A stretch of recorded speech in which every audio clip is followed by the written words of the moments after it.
Welcome to Our Girl Relationships. We talk about the problems people face in their day to day lives. Let's start with the video. Honestly, I can't even express how my relationship with my stepsis is because it's literally just been 5 years since I really met her. I mean, of course, that's a long time to know someone, but for me, the fact that we met when we were 19 and going off to college meant that we weren't able to develop a bond until the last 2 years of our relationship, which was good for me because I never really liked her and her mom to begin with, especially her mom because she was the reason why my family broke apart 10 years ago. My dad and her met when he used to drop me off at school, and my stepmom worked as a teacher at my school. All of this while my mom was home fighting cancer. He met her. They became friends, and my stepmom initially became a help to me and my mom. My poor mom was so grateful to her. I can still recall how she'd tear up and thank her for doing the things around the house she wasn't able to do. And my stepmom, putting up the fakest smile she possibly could, would tell her not to worry, knowing full well that she was screwing my dad behind her back while making my mom completely believe that they both had a sister-like bond. As soon as my mom got the clear and safe sign that she was free from her illness, stepmom just couldn't keep it to herself and took off her mask, revealing the filthiest of details about their affair. I still remember how my mom would cry in agony, but never in front of me.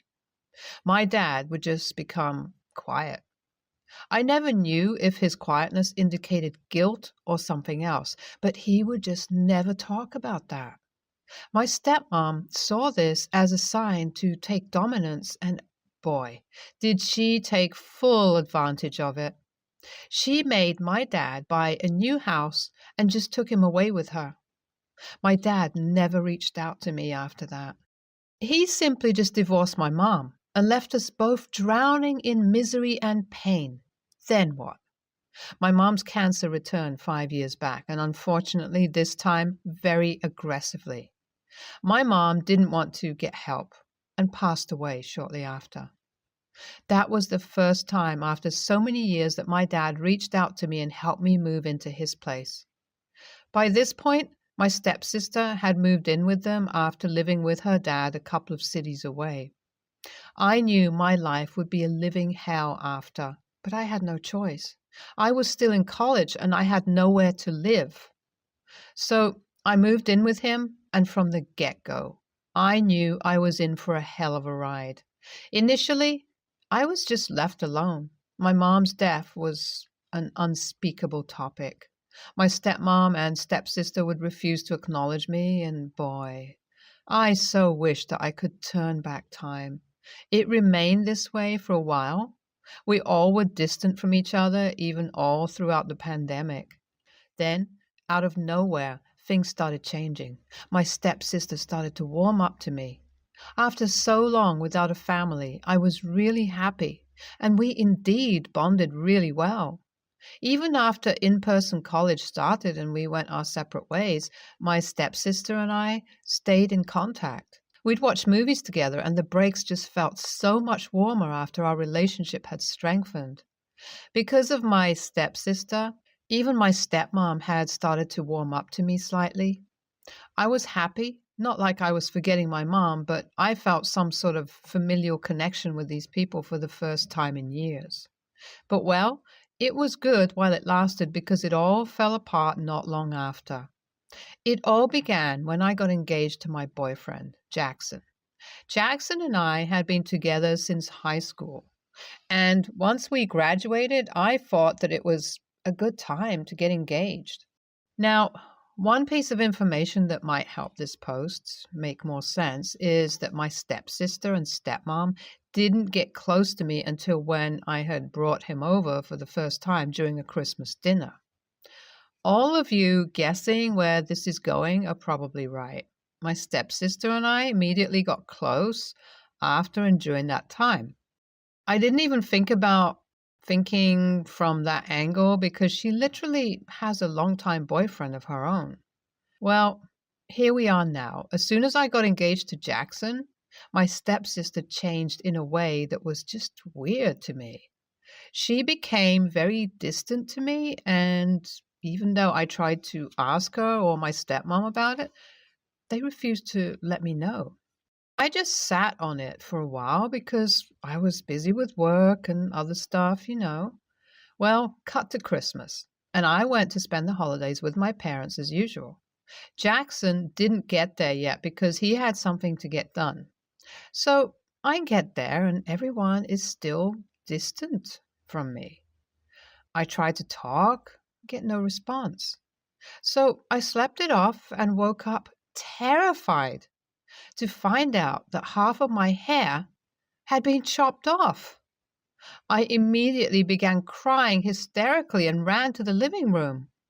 I was greeted by my stepsister and stepmom, both looking at me with blank looks on their faces.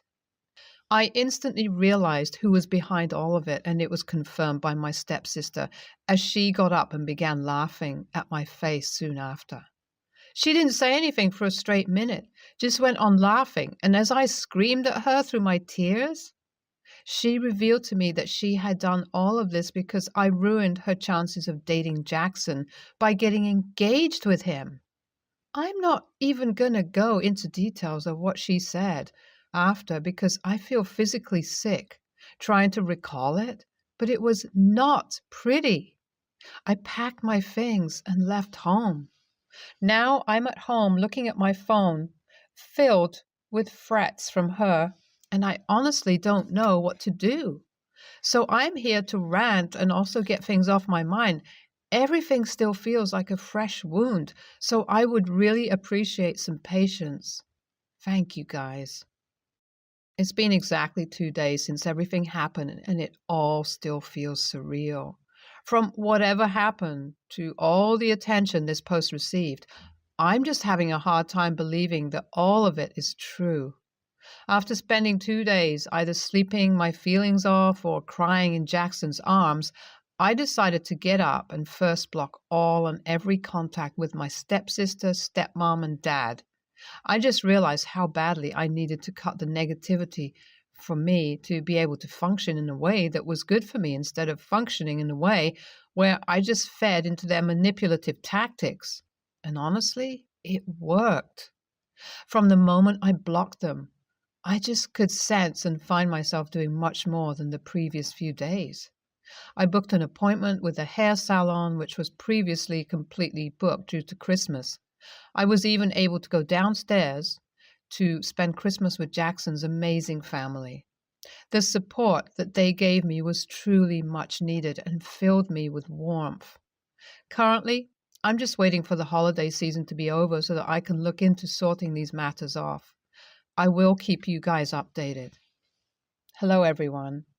As you all know, we're past the holiday season, and I have already started working on this situation. I first went to the salon, and well, as I expected, the stylist suggested to me a haircut that wasn't really what I wanted, but from the point of view of how terribly my stepsister had cut off my hair, it was the best option. So I got that done, and it was truly an emotional experience. I had very long, luscious hair previously, which I adored and had pride in taking care of. And although it may sound like I'm overreacting, it felt like I lost a part of me once again. But thankfully, with the support of my amazing partner and best friend, I think I was able to get through it like a champ. I ended up driving down to the police station with pictures of my hair and also the threatening texts my stepsister had been sending me. They have a report and request for a restraining order. Currently, I'm waiting for a response to the same. After all that, I messaged my stepsister's boyfriend. I'm not going to lie, I'm not at all close to that guy.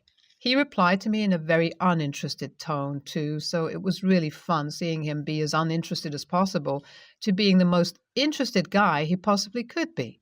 I mean, I'd be the same, but he seemed especially messed up because my stepsister probably created this view of him. that he wasn't, and well, of course, it didn't end well for her. Her boyfriend sent me a gift card to a salon as an apology and a thank you, making me realize how much of a victim he is in this situation. I guess he's decided to take a break after that because I haven't heard much from him. Honestly, it feels kind of good to help a poor soul out of a situation like this. I mean, I may come off as pathetic and even petty, and if that is it, so be it, because only I know deep inside how I am. It's unbelievable how kind and sweet you all are. Even though I haven't updated my posts since I left, you guys didn't stop leaving me the sweetest, kindest, and most helpful to look forward to at a time when I needed the most. So I posted this update to let you all know that I'm okay, and I truly wish you guys are okay as well. If not, I at least hope this post serves you guys as a reminder that everything will end up okay. I mean, you guys always won't get the pro revenge, but you guys might get the peace of mind that you need much more than any revenge. Well, I'm going to stop sounding sentimental now and give you guys the update you all need. Firstly, I ended up getting a restraining order against my stepsister because if harassing me wasn't enough, she went behind her ex's back, broke into his house, and stole some of his things. This granted both of us instant restraining orders. I believe that her ex-boyfriend is even going as far as to press charges, which is good. I hope being in jail at least teaches her a lesson. As for my hair, well, nothing really can happen with it as long as it's short. So for the wedding, I've met a lot of amazing stylists and also hired a few of them, and hopefully they'll be able to do something. I'm not looking for anything crazy. I just want to look presentable with what I have, and I guess they'll be able to help me with that. And with that, I'm going to end my post here. Life is back to normal. The trash has taken itself out of my life, and my relationship has gotten even stronger than it was. What more could I need? Thank you guys for reading. NTA, your stepsis is batshit crazy, and throughout this post, all I was looking for was the part where you got the restraining order and dropped her from your life, which I'm so glad you did. NTA, in a way, I'm glad the stepsister showed her true colors because I can only imagine the mess she could have created once you got married. Please enroll yourself into therapy if you can. I, 33 female, have a daughter, 5 female. My sister-in-law, long-term partner of my stepbrother Jake, Tina, 34 female, has a daughter, Cassie, also 5 from a previous relationship. Every summer for the past few years, me, my step-siblings, and our partners have visited our parents at the holiday retreat they run from anywhere between 4 to 7 weeks. This past summer, I was there for 6 weeks, and Jake and Tina were there for 4. My husband was there for 3 weeks on and off due to work commitments, and I brought the nanny. During the 3rd week, Jake and Tina were there. My husband and I decided to take my daughter on a day trip, as the nanny had the day off and we were going a little stir-crazy. We told everyone at breakfast, and afterwards, when it was just the women at the table finishing our tea, Tina asked if we could take Cassie with us on our day out. I was very confused as to why Tina would ask this, as I have barely any interaction with Cassie. I find some of her behavior very off-putting, and I don't have a natural inclination towards children. And second, Tina and I don't know each other well enough that I'd even consider asking her such a favor. I said no, it was just a family day out for the 3 of us and presumed that would be the end of it. But Tina insisted. She begged me to take Cassie and said she hasn't had a break the whole summer. She's overwhelmed and would like to spend some time with Jake.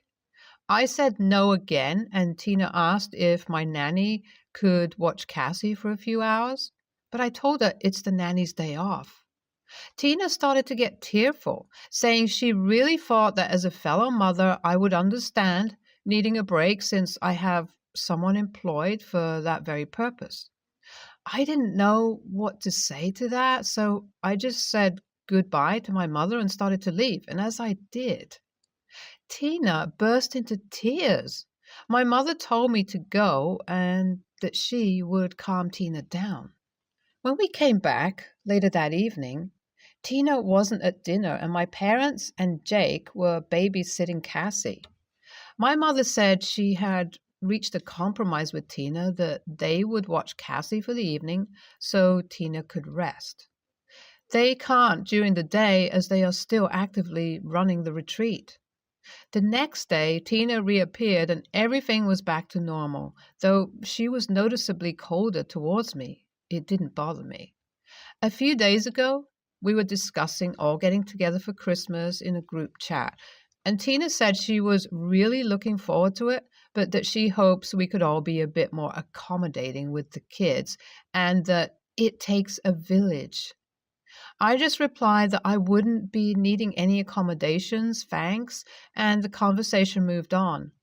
My mother says, while she understands why I said no, seeing the state Tina was in and the meltdown she had after I left, she would have said yes. She said, I don't understand how tough it is because I have so much help. So, HITA? NTA, as others have said, asking is fine. Guilting or acting entitled was not.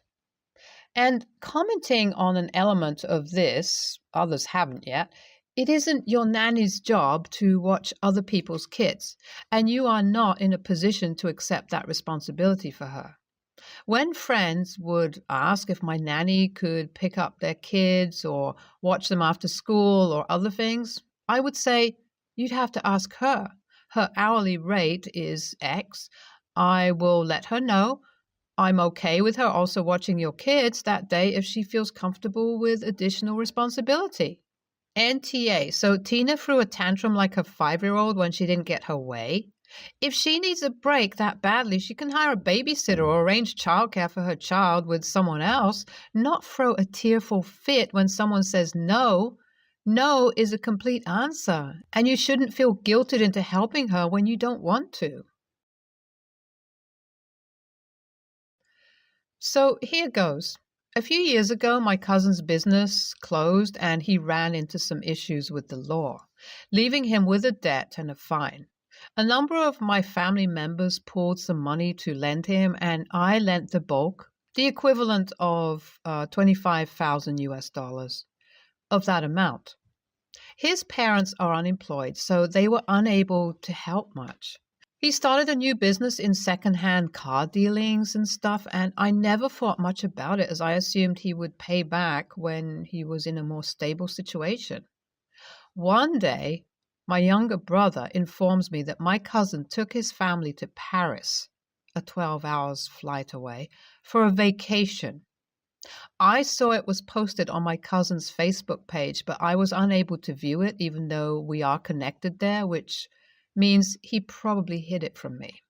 I met up with my cousin after he was back and asked if there were any updates on the amount owed. He was surprised and asked about me suddenly bringing it up. I said I was aware that he took his family to Paris and asked why he did not at least pay a certain portion back. My cousin got defensive and accused me of trying to control his life, like he's bankrupt. I said that since he's in a much better financial situation, I would expect some repayments to start. I got my parents to inquire about their other siblings, my other uncles, who had lent money to check on their status, and it turns out that my cousin had already repaid them, about 7,000 US dollars in total. I got pissed and called my cousin to demand an explanation. He said that since I was the richest of them, I didn't need the money and he would repay me last, along with some choice words about me hounding him, including, dude, just admitted that you're broke and need the money. I said that if I didn't hear any plans for repayment within the next few days, I would explore other avenues. He dared me to sue him before hanging up. After a week of silence, I approached a debt collecting agency I had used frequently for my own business. Lawsuits and whatnot were out of the question because lawyer fees would eat up half of that amount. And even if the court awards me that amount, the onus still falls to me in terms of collecting it. A week after that, my cousin calls me and curses me for embarrassing him at his workplace. Turns out the debt collector had headed down to his place of business and created a commotion and warned him that if he does not want to discuss an installment plan, they would visit his house and his wife's workplace. I insisted that he speak to my debt collector about any issues regarding payment from now on. My relatives, including my parents, said that I was wrong to drag an outsider in and I was too harsh, as well as especially given I was aware of how the agency operates from past experience. Debt collectors are legal here, but many of their methods skirt the law in terms of illegality.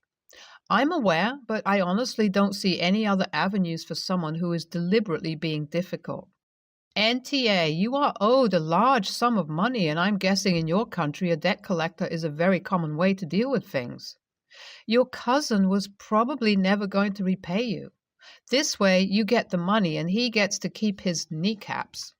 NTA, he took you and your money for granted. Started doing well and intentionally took a vacation behind your back and gave you a bad attitude when you asked for your own money. So no amount of niceness was going to make him pay you anyway. I hope he pays you now that he knows he can't get away with the money or his behavior. All right, everyone's presentations are done. Nick, the manager, said as he tried to move the discussion forward. Excuse me, I haven't. I recently found out something. Nick interrupted me and began to speak. There's apparently someone in this department who didn't graduate high school and is just a part-timer. Meetings should be for employees only. Absolutely right. His lackey, Mike, of course, agreed with Nick. I'm leaving. After leaving the meeting room, I started to shut down my computer. I noticed that an email had arrived, not in my personal inbox, but in the company's shared email. Thinking, there's no point in speaking up, no one will listen, I went home quietly. The next day, I heard a commotion from Nick's desk. He was staring at his computer screen, his face pale. Nick? Is something wrong? Mike looked at the screen with him. And he turned even paler than Nick. Why is he so angry? Knowing the reason for Mike's distress, I thought to myself, serves them right. My name is Adam. My mother passed away when I was in the 9th grade, and I was raised by my father. Well, you could hardly call it being raised.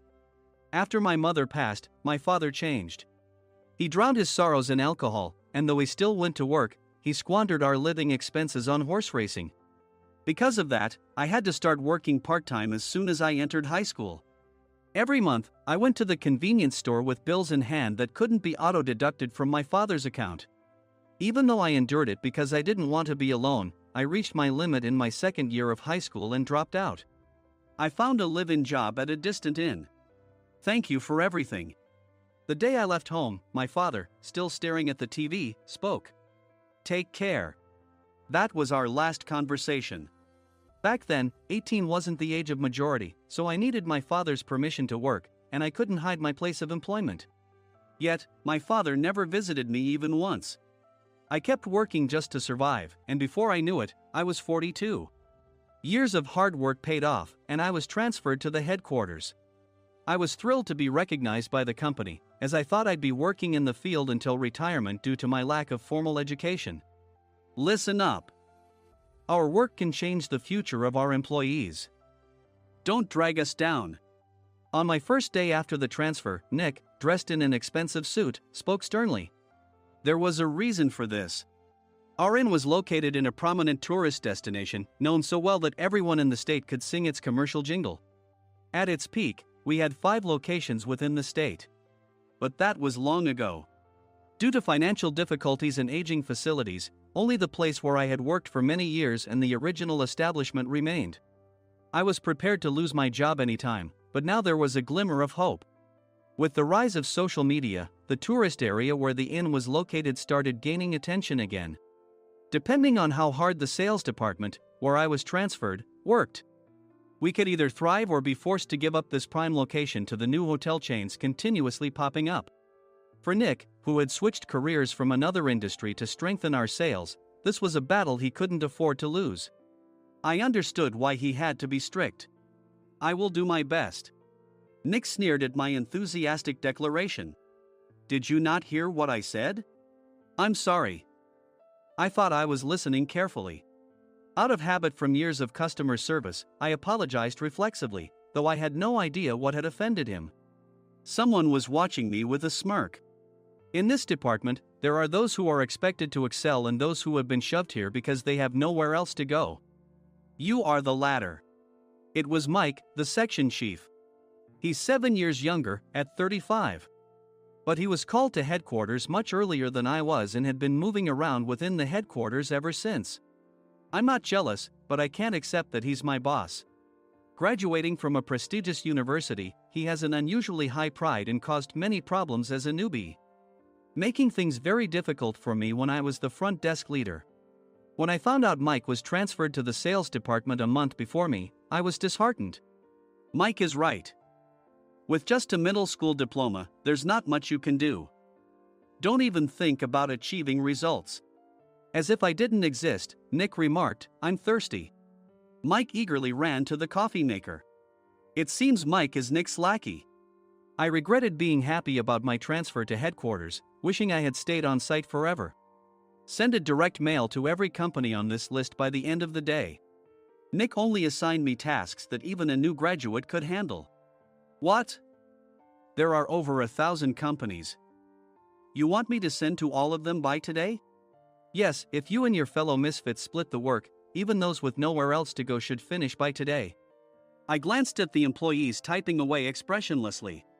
They were worn out from customer service, only thinking about leaving on time, or were women reassigned after having children, with zero motivation for work.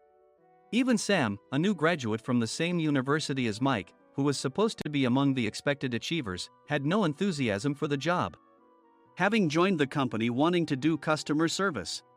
I don't care what they say, I plan to quit any time, he said. Only Nick and Mike were highly motivated, making all the decisions between the two of them. I originally only wanted to work at the inn to survive and had no particular attachment to this job. I swallowed my words, thinking I had no right to reprimand them. About a month after the transfer, Nick told us with a frustrated look. To commemorate the 50th anniversary, we've decided to create a plan exclusive for one group per day. Originally, Mike and I were supposed to come up with it, but our president, Mr. Thompson, insists on hearing everyone's opinions. So, you all get a chance. As Nick explained, Mike began handing out prints. Make sure not to embarrass Nick. If your ideas are half-baked, you'll have to redo them. It seemed that they had printed his handwritten notes by Mr. Thompson, which included several questions and a section for free responses. It made sense why Nick had to seek our input, given that all responses had to be submitted to Mr. Thompson. We were given a week to think about it, and a meeting was scheduled to compile our ideas. My plan is to let guests enjoy both the old and modern America. Nick began the presentations. Guests would watch a master confectioner at a nearby traditional sweet shop make sweets in front of them. The welcome drink would be premium tea in a bottle. Nick's plan was certainly attractive. After his presentation, Nick called on us to present in the order we were seated. Just as I stood up for my turn. All right, everyone's presentations are done. Excuse me, I haven't. I recently found out something. Nick interrupted me. There's someone in this department who didn't graduate high school and is just a part-timer. He was likely talking about me. I joined the company as a part-timer and was made a full-time employee when I turned 20. That was 20 years ago, so Nick and Mike probably had no chance to know until recently. Meetings should be for employees only. Absolutely right. After that, Nick kept creating opportunities to solicit everyone's opinions, purposefully excluding me from speaking. The meeting unexpectedly heated up and went past the scheduled end time. A few people asked to leave, and the discussion continued with the remaining few. Still here? Normally, you'd leave in that situation. Though I had no attachment to the job initially, hearing kind words from customers made me want to make them happier. For someone like me, with nowhere to go, The inn was my home and customer service was my life. I felt pathetic about my current self. I'm leaving. I left the conference room and started shutting down my computer. I noticed an email had arrived, not in my personal inbox, but in the company's shared email. Thinking no one would listen to what I had to say anyway, I quietly went home. The next day, while preparing the DM as instructed, I heard a commotion from Nick's desk. In his haste to stand up, he hit his knee on the desk. He stared at his computer screen, his face pale. "Nick! What's wrong?" Mike, thinking he should be the first to rush over, approached Nick while still wearing his coat. He peered at the screen with Nick. And he turned even paler than Nick. Why is he so angry? Who is responsible for this company? Nick, more irritated than ever, asked, and Mike answered without checking. Probably Sam. Sam wasn't there because he was attending a morning training session for new hires. Nick gave up on getting angry and returned his gaze to the screen. They were looking at an email that arrived right after the end of the working day yesterday. Apparently, no one, including me, had checked it before leaving. The email was from a large company that used us for their annual employee trips. The president and executives of that company also frequently used our services personally. President of the company, Mr. Mason himself, had declared that neither he nor his company would ever use our services again. Well, some companies cancel their employee trips or stop using our services due to financial struggles. Let's just move on. Mike kept wiping the sweat from his forehead with a handkerchief. Knowing why Mike was so agitated, I quietly watched their interaction. Do you know how much revenue we get from that company? We can find other guests to fill the rooms, but we'll lose the banquet costs, gift shop revenue, rental car fees, and more. Moreover, the gifts were supposed to be prepared by the traditional confectionery shop involved in Nick's proposed plan. If it's known that we incurred such a huge loss at this critical time, Nick's position in the company would be jeopardized. Nick took a deep breath, seemingly trying to calm himself. All right, Mike. Go to New York right now and apologize to Mr. Mason. What? You're coming with me, right? I have urgent work to do. I trust you, which is why I'm entrusting this to you. Please. Mike, believing Nick's sincerity, agreed with a determined look on his face, saying, yes. That's Nick for you. Even if Mike went to apologize, Nick would shift all the blame onto him if the client didn't change their mind. Well, it was Mike's fault to begin with, so it served him right. About 3 hours later, Sam answered a call from somewhere and repeatedly apologized, saying, I'm very sorry. Everyone watched to see what was happening. After ending the call, he informed Nick with a weary tone. When Mike arrived at the client's company, he only made things worse, further infuriating Mr. Mason. He was demanding, get his boss here immediately. It was no wonder Sam was exhausted, dealing with such a call right after returning from training. What is that idiot doing?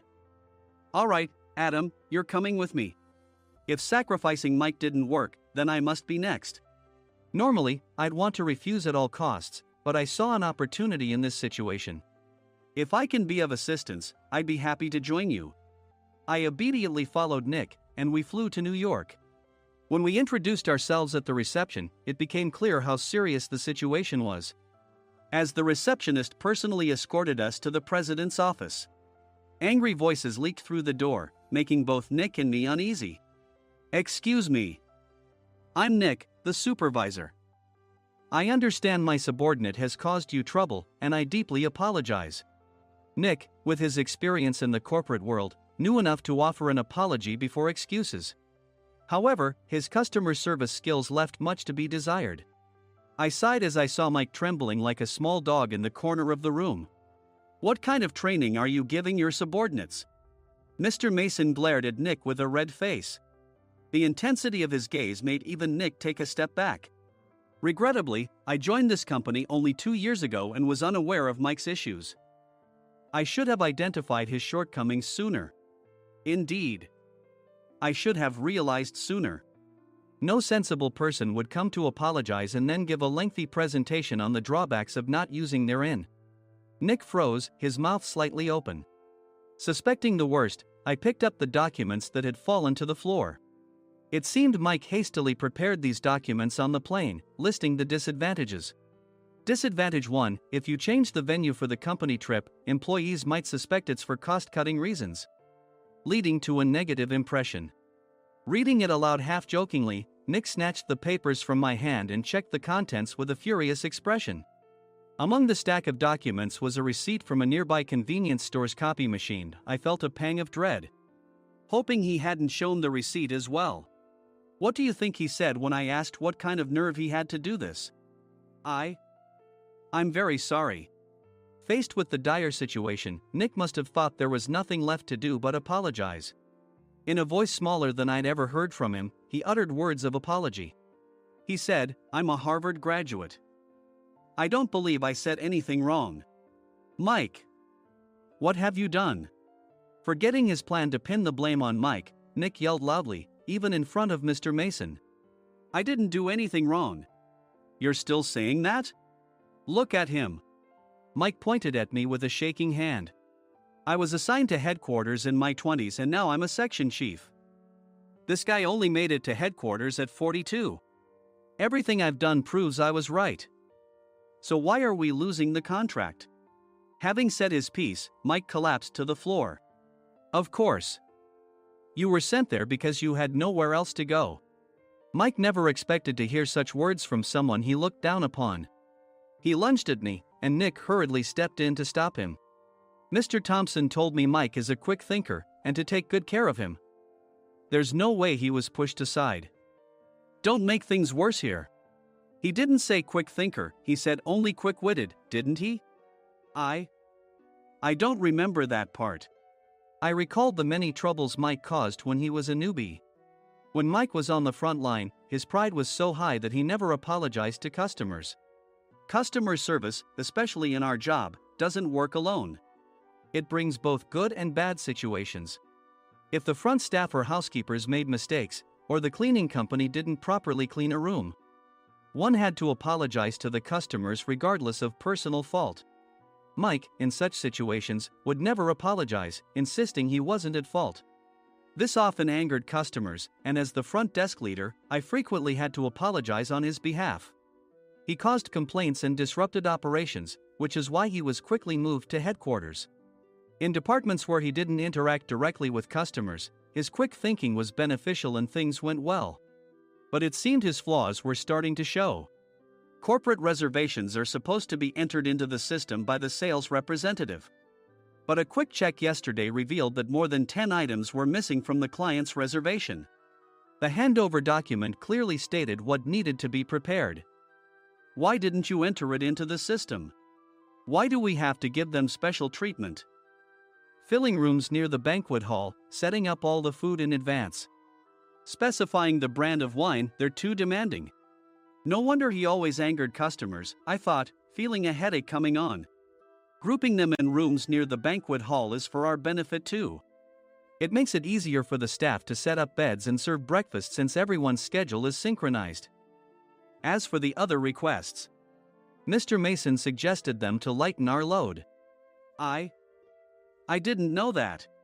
Nick finally seemed to realize that Mike was the one who had angered the client. What did you say to them? I just told them we wouldn't give them special treatment anymore. We shouldn't waste effort on things that don't bring in money. I was utterly exasperated at his lack of understanding of customer service. Of course, we shouldn't comply with unreasonable demands. But carrying over successful practices from past stays makes customers feel remembered and enhances their experience. Good memories encourage repeat visits. That's part of our job. I looked down at Mike, who was sitting on the floor. In our job, nothing is a waste. Mr. Thompson likely moved you to the sales department, hoping you'd finally understand this. How do you think he feels now that you've failed to meet his expectations?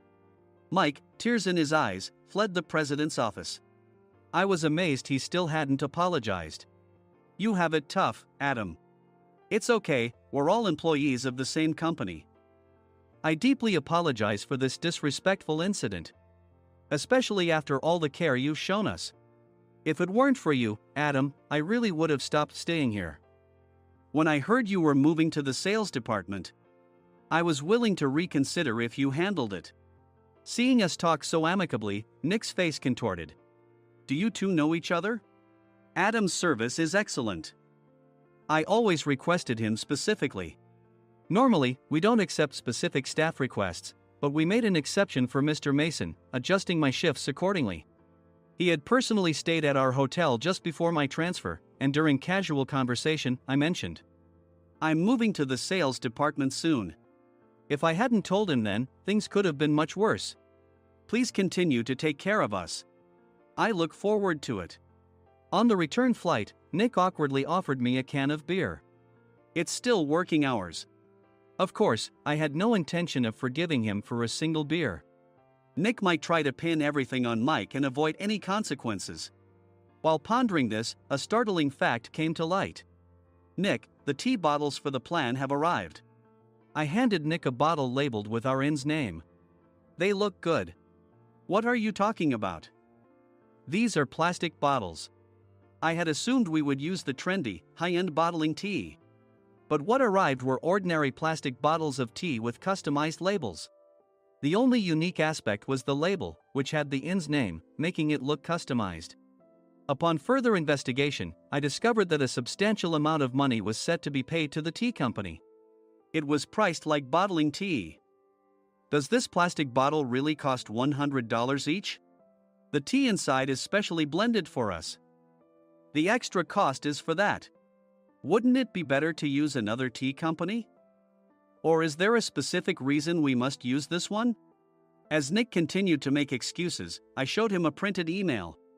I informed the tea company's president, Mr. Mitchell, that we discovered irregular payments and he confessed. He said you two were high school classmates and planned to split the extra money. That idiot. Why did he confess? That's not important. You should worry about yourself. This could turn into a police matter. Opening the bottle cap, I suggested. How about calming down with this tea? It supposedly has a relaxing effect. Nick drank the tea frantically.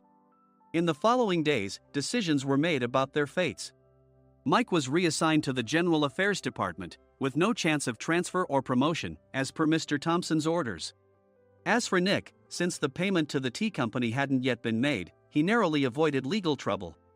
Instead, he was encouraged to leave the company, and to avoid further complications, Nick submitted his resignation. Rumor has it that connections between HR departments have made it difficult for him to find new employment.